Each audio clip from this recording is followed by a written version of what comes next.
हे भगवान, घर के आंगन की एक ऐसी हालत हो गई है। खाने वाले इस घर में भरे पड़े हैं, लेकिन घर की साफ सफाई और देखरेख के लिए कोई नहीं है।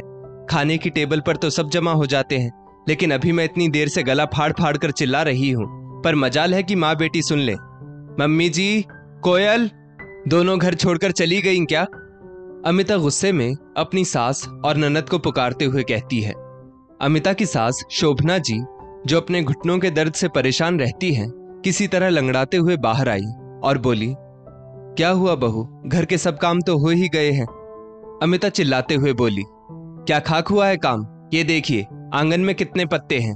आप दोनों माँ बेटी पूरे दिन करती ही क्या है? बस पेट भर खा लिया और कमरे में जाकर मेरी शिकायत करती होंगी। क्या यहाँ कोई झाड़ू नहीं लगा सकता? तभी कोयल रसोई से बाहर आई और बोली, भाभी, सुबह ही मैंने आंगन में झाड़ू लगा दी थी। अब पतझड़ का मौसम है तो पत्ते तो गिरेंगे ही। अमिता कोयल की चोटी पकड़ते हुए बोली, तुम्हारी बहुत जबान चलने लगी है। एक बार खाना खा लेती हो तो क्या दोबारा नहीं खाती हो? तो एक बार झाड़ू लग गई तो क्या दोबारा नहीं लग सकती? मम्मी जी, मैं कह रही हूँ, अपनी बेटी को संभाल लो, वरना जिस घर जाएगी वहां आग ही लगाएगी। शोभना जी बोली, बहू, कोयल बच्ची है, इसे माफ कर दो। अमिता बोली, बच्ची है, जवान घोड़ी जैसी हो गई है। वो तो कोई लड़का नहीं मिल रहा है, और मिलेगा भी तो शादी का खर्चा मेरे सिर पर आएगा। कोयल, अगर कोई है तो जाकर मंदिर में शादी कर लो, हमारी भी छुट्टी करो।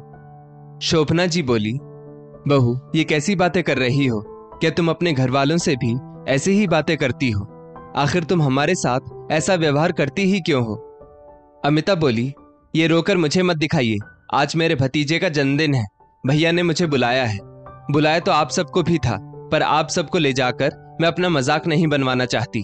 तो मेरे पीछे से घर में साफ सफाई में कोई कमी नहीं आनी चाहिए, और मैं देर रात तक आऊंगी, इस बात का ध्यान रखिएगा। इतना कह अमिता मुड़कर वहां से जाने लगी। तभी कोयल पीछे से बोली, भाभी, आप अकेली जाएंगी या भैया और राहुल पिंकी भी जाएंगे? अमिता गुस्से में पलटकर बोली, देख लिया अपनी बेटी को, आपने इसे इतना भी नहीं सिखाया है कि पीछे से आवाज ना लगाया करे। अरे मैं अगर जा रही हूं तो क्या वो सब नहीं जाएंगे? तुम्हारे भैया स्कूल से ही बच्चों को लेकर मेरे मायके आ जाएंगे। दिन की सब्जी रखी है तो बस रोटी बनाना, कुछ और बनाने की जरूरत नहीं है। इतना कहकर अमिता वहां से चली गई। अमिता के जाते ही कोयल शोभना जी से बोली, क्या माँ, आप ना तो भाभी को कुछ कहती है ना भैया को। उनके मायके में हमेशा कुछ ना कुछ होता रहता है, और उनको तो जाने का बस बहाना चाहिए, और घर का सारा काम हमारे सिर पर छोड़ देती है। भाभी अपने माँ बाप से कैसे जी जी करके बात करती है, और हमारे साथ नौकरों जैसा व्यवहार, आखिर क्यों? शोभना जी बोली, जाने दो उसे, उसके जाने से तुम्हें क्या परेशानी हो रही है? अच्छा ही तो है, घर में थोड़ी शांति बनी रहेगी। और तुम्हें कौन सा काम करना पड़ता है? सब्जी दाल तो मैं बना देती हूँ, बस तुम्हें रोटी बनानी पड़ती है। कोयल बोली, माँ, फिर भी भाभी का हर दूसरे तीसरे हफ्ते में मायके आना जाना होता है, इसीलिए तो वो हमें अपना नहीं पाती है। अरे मायके से छूटेंगी तभी तो ससुराल वालों से रिश्ता बनाएंगी। ना जाने क्यों वो हमारे साथ ऐसा व्यवहार करती है। कभी देखा है किसी भाभी को अपनी ननद के साथ गाली गलौज करते हुए? इतना कहते कहते कोयल की आंखें भर आई। शोभना जी बोली, रो मत बेटा, हम कर भी क्या सकते हैं। काश तुम्हारे बाबूजी जिंदा होते तो आज ये स्थिति नहीं होती।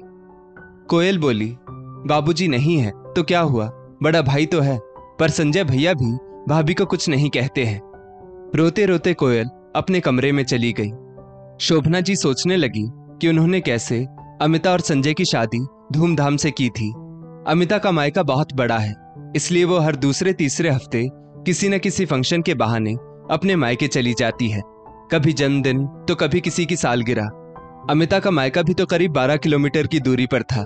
शोभना जी को बहू के मायके जाने से कोई परेशानी नहीं थी, परंतु मायके की वजह से अमिता ससुराल में वक्त कम बिताने लगी और अपनी सास और ननद से दूर होती चली गई। वहां मायके में उसकी माँ उसकी भाभी से अच्छा व्यवहार नहीं करती थी। यही सब देखते देखते अमिता की मानसिकता भी वैसी हो गई, और वो अपनी सास और ननद के साथ वैसा ही व्यवहार करने लगी। शोभना जी को दुख तो इस बात का था कि उनका बेटा संजय ये सब देखकर भी अनदेखा कर देता था। शाम होने पर कोयल ने माँ के लिए चाय बनाई। शोभना जी बोली, चाय क्यों बनाई बेटा? अगर चीनी और चाय पत्ती कम हो गई तो बहू आकर तुम्हें 4 बातें सुनाएगी। ना जाने भगवान ने तुम्हारे लिए किसे चुनकर रखा है।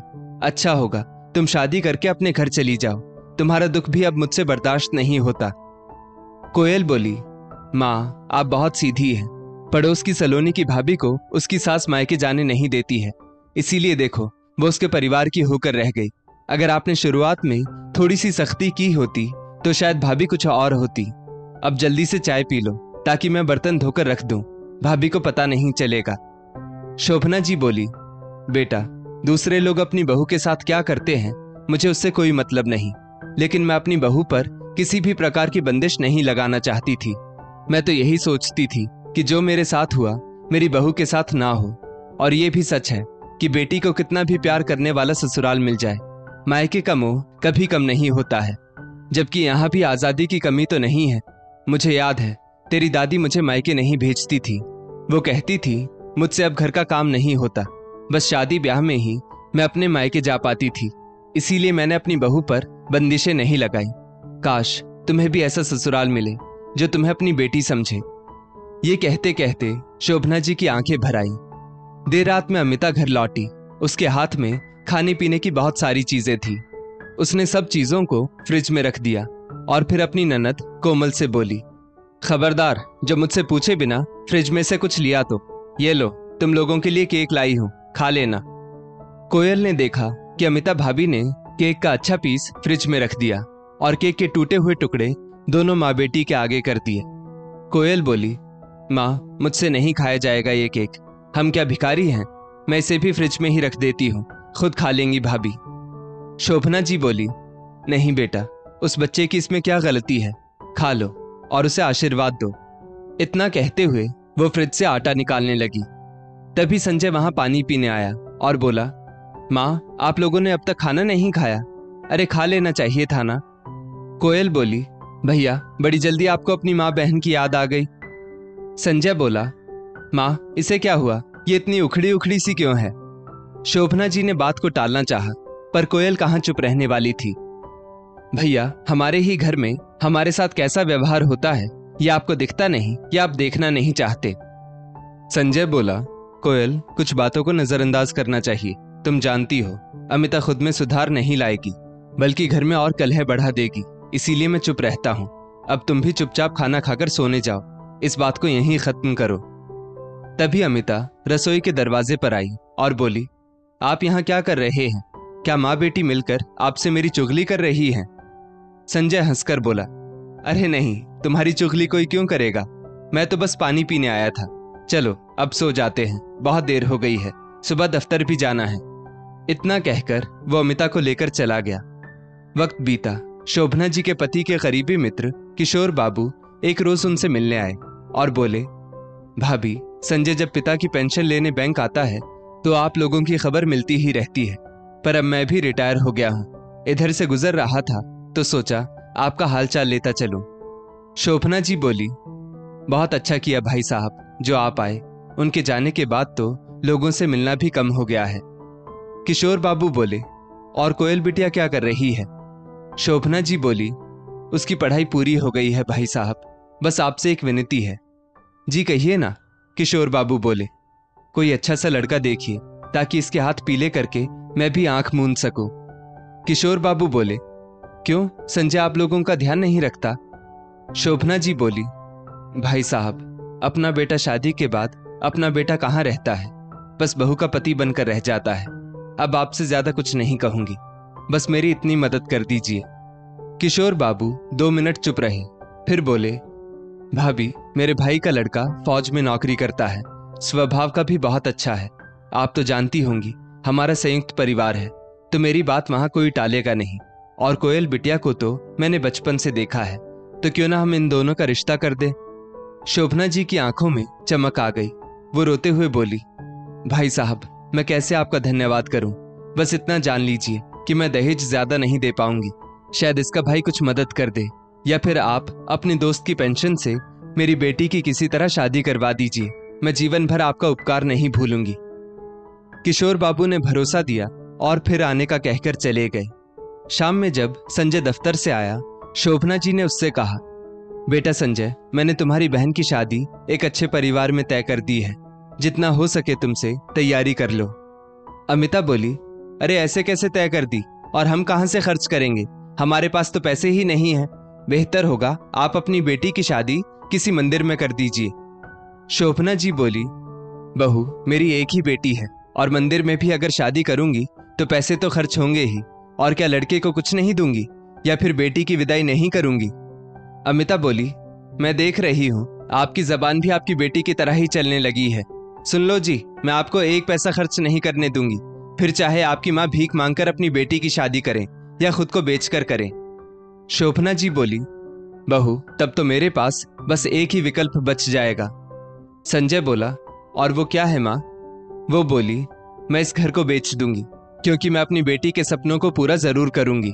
मैंने आज तक तुम लोगों से कुछ नहीं बोला, पर अब मेरी बेटी की जिंदगी का सवाल है। इतना कहकर शोभना जी अपने कमरे में चली गई। अमिता सास की बात सुन हैरान थी। माँ के कमरे में घुसते ही कोयल बोली, वाह माँ, आज तो आपने जो भी कहा जबरदस्त कहा। कहाँ छुपी बैठी थी आप? शोभना जी बोली, बेटा, माँ बच्चों की खुशी के लिए हर दुख सह लेती है, पर वहीं जब उसके बच्चे पर दुख की छाया पड़ती है तो वो माँ बर्दाश्त नहीं कर पाती। बस तुमसे इतना ही कहूंगी, तुम जिस घर में भी जाओ उस घर को कभी उजाड़ने की नहीं बल्कि बसाने की सोचना। इसके लिए तुम्हें अगर थोड़ा बहुत बर्दाश्त भी करना पड़े तो करना, पर अपने स्वाभिमान के साथ समझौता कभी मत करना। अमिता गुस्से में पागल हो रही थी। संजय उसे समझाते हुए बोला, तुम समझ नहीं रही हो अमिता, कुछ पैसे बचाने के लिए अपनी लाखों की संपत्ति तुम गंवा दोगी। तुम माँ को जानती नहीं हो, जो शांत रहता है उसके अंदर ज्वालामुखी पनपता है। बेहतर होगा तुम मुझे कोमल की शादी ढंग से करने दो। वैसे भी कौन सा मेरे पैसे लगेंगे, बाबूजी की पेंशन का पैसा सब जमा है, तो उन्हीं पैसों से उसकी शादी हो जाएगी। अमिता तो मानो जल भुनकर राख हुए जा रही थी। वक्त बीता, धूमधाम से कोयल की शादी हुई। जब वो विदा होने लगी तो अपनी माँ से लिपटकर बहुत रोई और बोली, माँ, मैं चली जाऊंगी तो आप अकेली हो जाएंगी। कौन आपका ख्याल रखेगा? कौन आपसे बातें करेगा? आप भी मेरे साथ चलो ना। शोभना जी मुस्कुराने लगी और बोली, कोई माँ अपनी बेटी के साथ जा सकी है भला जो मैं चलूं? बस तुम अपना घर बसाओ और वक्त मिले तो मुझसे मिलने आओ, लेकिन पहली प्राथमिकता अपने ससुराल और पति को ही देना। बेटी के जाते ही शोभना जी की हालत बद से बदतर होने लगी। अमिता अपने गुस्से को दिन रात उन पर उड़ेलती थी। एक रोज वो उनसे बोली, बुढ़िया, पूरे दिन खाकर सोती रहती है और ये इस कमरे की क्या हालत करके रखी है। अब इस कमरे को तुम खाली करो, अब तो तुम्हारी बेटी भी नहीं है। अब बरामदे में अपनी खाट लगाओ और वहीं रहो। ये कमरा मेरे बच्चों के खेलने का कमरा बनेगा। इतना कहकर अमिता ने शोभना जी का हाथ पकड़कर उन्हें बाहर की ओर धकेला। उसी वक्त कोयल और उसके पति ने घर में प्रवेश किया। कोयल ने अपनी माँ को संभाला और बोली, भाभी, ये माँ के साथ आप कैसा व्यवहार कर रही हैं? आखिर उन्होंने आपका क्या बिगाड़ा है? बहन की आवाज सुनकर संजय बाहर निकला और बोला, अरे कोयल, तुम कब आई? कोयल बोली, आप तो रहने दीजिए, आप चुपचाप चूड़ियां पहनकर अपने कमरे में बैठे रहिए, वही आपको शोभा देता है। आपकी माँ बहन के साथ बुरा व्यवहार होता है और आप चुपचाप आंख मूंदे रहते हैं। छी, आप तो बेटे या भाई के नाम पर कलंक है। चलो माँ, आप मेरे साथ चलो। इतना कहकर कोयल ने माँ का हाथ पकड़ा। अमिता बोली, ऐसे कैसे तुम इन्हें ले जाओगी? ये चली जाएंगी तो घर का काम क्या तुम्हारी सास करेगी? कोयल ने एक जोर का थप्पड़ अमिता को लगाया और बोली, खबरदार, जो मेरी सास का नाम लिया तो। अरे तुझ जैसी औरत तो उनके पैर की धूल के बराबर भी नहीं है। संजय गुस्से में बोला, कोयल, क्या तुम भूल रही हो ये तुम्हारी भाभी है? तुम्हारी हिम्मत कैसे हुई इस पर हाथ उठाने की? आज शोभना जी के भी सब्र का बांध टूट पड़ा। उन्होंने एक जोर का थप्पड़ अपने बेटे को लगाया और बोली, बेशर्म, आज तुझे अपनी पत्नी का ओहदा दिख रहा है। उस वक्त तू कहाँ था जब तेरी बीवी तेरी माँ और बहन के साथ बुरा व्यवहार करती थी? और आज जो तुम अपनी ब्याही बहन के साथ जो व्यवहार कर रहे हो, क्या वो सही है? कोयल बोली, रहने दो माँ, मैं कह रही हूँ आप हमारे साथ चलो। मेरा ससुराल बहुत अच्छा है, वहां इतने लोग रहते हैं, आप भी रह लोगी तो क्या दिक्कत होगी? क्यों जी? कोयल ने अपने पति से पूछा। कोयल का पति बोला, हाँ माँ जी, आप हमारे साथ चलिए, हमें कोई परेशानी नहीं होगी। अरे एक माँ की जगह वहां 2 माएं रह लेंगी। अमिता बोली, हाँ हाँ, ले जाओ इस बोझ की गठरी को, इस घर में इनका कोई काम नहीं। शोभना जी बोली, सही कहती थी कोयल, मैं तुम्हें जवाब नहीं देती, विरोध नहीं करती, जिसका नतीजा है तुम लोग मुझे हल्के में ले रहे हो। शोभना जी चुपचाप अपने कमरे में जाकर पति की तस्वीर और 2 कपड़े लेकर बेटी के साथ चौखट पार करते हुए बोली, बेटा जा तो रही हूं, पर तुम्हें चेतावनी दे रही हूं। हफ्ते भर के अंदर अगर तुम्हें मैंने सबक ना सिखाया तो मैं तुम्हारी माँ और तुम्हारी सास नहीं। इतना कहकर वो चली गई। वहां जाकर उन्होंने किशोर बाबू को सारी बात बताई और बोली, मैं अपने बेटे बहू को अपने घर से निकालना चाहती हूँ, चाहे इसके लिए मुझे कुछ भी करना पड़े, मैं करूंगी। किशोर बाबू के साथ जाकर उन्होंने पहले पुलिस कंप्लेन करवाई, फिर बेटे को कोर्ट का नोटिस भेजा। देखते ही देखते कोर्ट का नोटिस संजय के पास आ गया कि वो उस घर को खाली करे। दोनों पति पत्नी के पैरों तले जमीन खिसक गई। दोनों शोभना जी के पास आकर माफी मांगने लगे, पर उन्होंने उनसे मिलने से भी इनकार कर दिया।